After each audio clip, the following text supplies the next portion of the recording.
son enfance. Il y a des événements qui lui rappellent ce qu'elle a subi, ce qu'il a subi. Quelqu'un qui a grandi dans une famille où on n'écoutait jamais ce qu'il disait. Quand il veut parler, on lui dit tais-toi. Toi, tu n'as rien à dire. Toi, tu es toujours idiote. Toi, tu es toujours imbécile. Tu n'as rien à dire. Une personne comme ça, quand elle se marie, elle aura toujours tendance à vouloir imposer ce qu'elle dit, même si elle a tort. La racine de votre personnalité aujourd'hui est celle que vous avez vécue pendant l'enfance. La vie qui est la racine de votre personnalité d'aujourd'hui, quand nous vous regardons, c'est que vous êtes. Cette vie a été tirée de votre enfance. Le mariage est l'un des piliers importants de la vie humaine. C'est le premier sacrement instauré par Dieu selon la croyance chrétienne. L'un des problèmes des couples qui amènent même le divorce est en réalité le passé. Il est donc important de dominer sur son passé, sur son enfance, pour avoir une famille glorieuse. Pasteur Joël Cabazel nous en parle dans la vidéo qui suit. Dans un instant, le genre de passé qui détruit ton mariage. Tu ne peux pas prétendre vaincre les Amalécites si tu n'as pas encore vaincu Goliath. Tu dois d'abord vaincre Goliath. Et ensuite tu vas vaincre les Amalécites. On ne peut pas aller rapidement en besogne sans avoir vaincu Goliath. Tu ne peux pas affronter, tu ne verras même pas les Amalécites. Tu dois d'abord être capable de savoir quel est ce passé qui a détruit ta personnalité pour être sûr que tu peux bâtir un foyer glorieux. Beaucoup de gens ne voient pas leur maladie parce qu'ils refusent de faire face au passé. Il faut apprendre à faire face à ton passé et à réparer ce qui doit être réparé. Est-ce que quelqu'un me capte?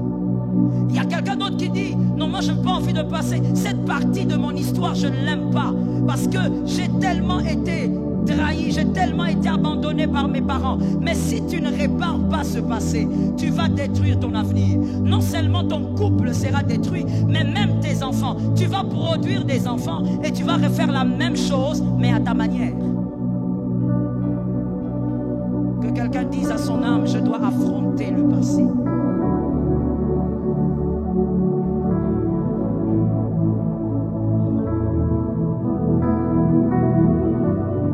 Voici le chemin à respecter quand on sait qu'on est une âme blessée.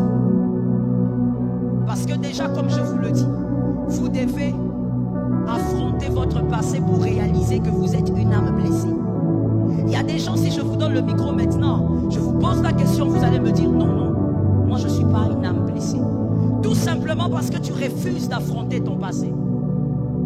Pour d'autres encore, ils ne savent pas que ce qu'ils sont, c'est justement les résultats des événements malheureux. Ils ne savent pas que les autres n'ont pas grandi comme ça. Ils ne savent pas que il y a des femmes, par exemple, qui ne savent pas que la têtudesse qu'elle a envers les hommes, toutes les femmes ne sont pas comme ça. Que quelqu'un dise amen. Il y a des femmes qui ne savent pas que toutes les femmes ne sont pas arrogantes ainsi. Mais il y a justement certaines têtudesses venues d'une catégorie de femmes. Je donne ça comme ça, pêle-mêle. Par exemple, une femme qui, en grandissant, on lui a dit que ton père t'avait abandonné. Elle n'a jamais connu son père. Elle sait que son père était parti. Une femme qui a vécu avec son père, mais le père était très violent envers sa mère. Une fille comme ça, on ne va pas lui enseigner ça à l'université.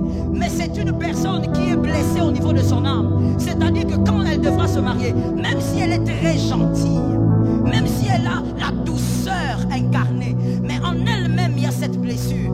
Dans le mariage, il y a des réactions qui seront immédiates. Pourquoi? Parce que devant elle, elle aura toujours quelqu'un qui est prêt à l'abandonner ou qui est prêt à l'écraser. Elle aura toujours une position de défense.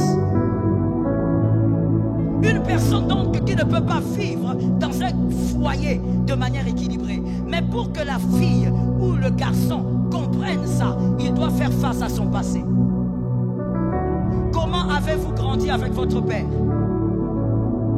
Parce qu'on commence toujours par les parents. Comment avez-vous grandi avec votre mère? Quel type de relation vous aviez avec votre mère? Je dis vous aviez parce que peut-être qu'elle est morte. Quel type de relation vous avez? Vous êtes un homme. Comment était votre relation avec votre père? Était-il un père avec qui vous jouez?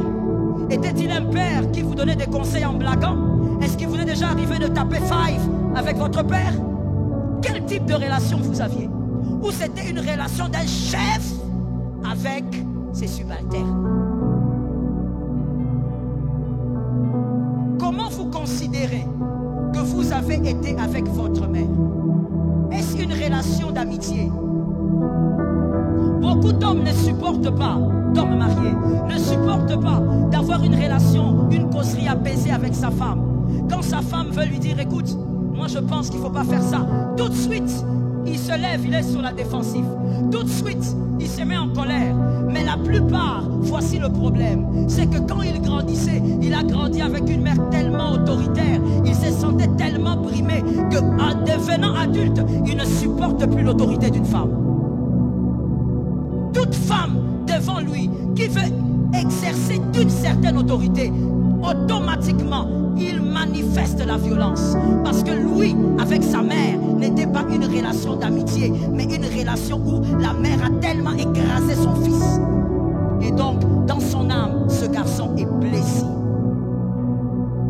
Arrivé dans le foyer, il ne pourra pas être un homme qui va écouter sa femme. Il sera toujours en train de dire, c'est moi qui ai le dernier mot. Même si cela est la vérité, mais il sera toujours sur la défensive. Pourquoi? Parce qu'il ne supporte pas qu'une femme puisse lui dire quelque chose. Parce que depuis son enfance, son âme a été blessée.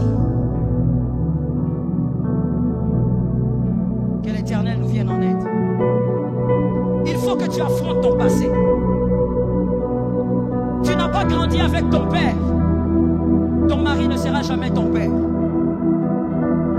Mais pour régler ton âme, tu dois affronter ton passé. Ne dis pas je vais bien. Non, tu ne vas pas bien. Je vais être très cru avec toi ce soir. Parce qu'il s'agit de blessures de l'âme.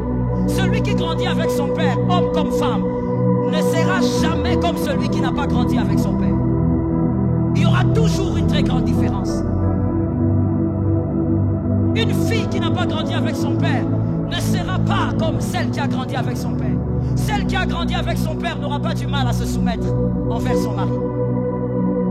Mais celle qui n'a pas grandi avec son père, à un moment donné, il y a des réflexes, des blessures qui vont se manifester.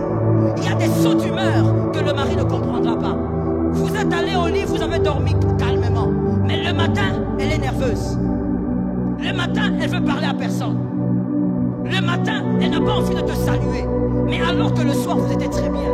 Les femmes qui ont généralement des sauts d'humeur ont des blessures de l'âme. Les hommes qui ont généralement des sauts d'humeur, sans raison valable, ont les blessures de l'âme.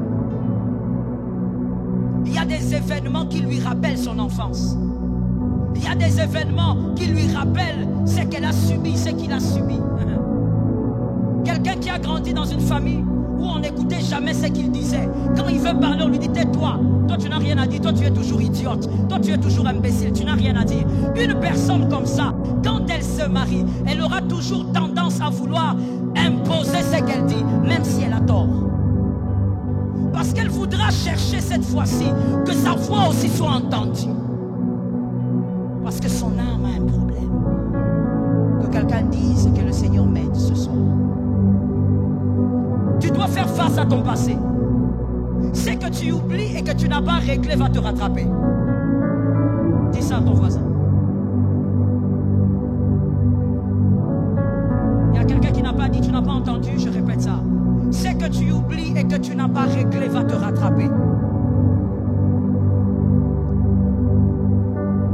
Beaucoup de couples souffrent, pas parce que l'homme est mauvais ou la femme est mauvaise, mais parce que l'homme a épousé une femme qui a des blessures de l'âme. Et la femme a épousé un homme qui a les blessures de l'âme.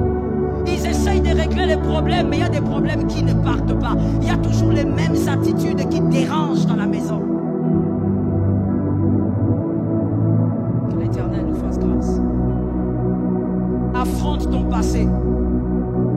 Tu dois l'affronter parce que tes enfants doivent être épargnés. Je suis d'accord avec toi.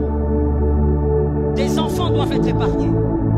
Tes enfants doivent avoir un autre cœur. Tes enfants doivent vivre dans la vérité, dans la pureté. Tes enfants doivent grandir avec des cœurs ouverts. Si toi tu ne te corriges pas, tes enfants vont vivre les mêmes choses mais sous d'autres formes. Merci d'avoir suivi la vidéo.